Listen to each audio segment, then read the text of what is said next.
যে আত্মীয় টাকা বেশি, দাওয়াত তাকে দেওয়া হয় স্পেশাল দাওয়াত।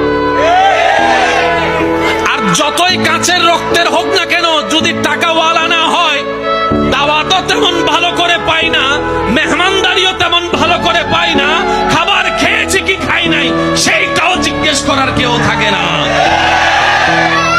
সম্পদ যদি একটু ভালো থাকে, বারবার এসে জিজ্ঞেস করবে, পায়েস খাবেন, একটু চা খাবেন, একটু একটু একটু চিনি কম দিয়ে চা এনে দিই, না ভাই আমার আর পেটে না না একটু খান না, একটু বসেন না, ওই রুমটার মধ্যে না একদম এসি আছে, আপনি ওখানে গিয়ে আরাম করুন। ওই দূরের আত্মীয়টা।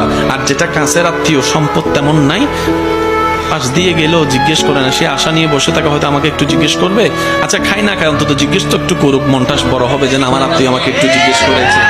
এই আশাটাও আশায়ের মধ্যে থেকে যায়, স্বপ্নটা স্বপ্নের মধ্যে থেকে যায়, কল্পনাটা আর বাস্তবে রূপ নেয় না, কারণ আমরা এখনো পাক্কা মুসলমান হতে পারি।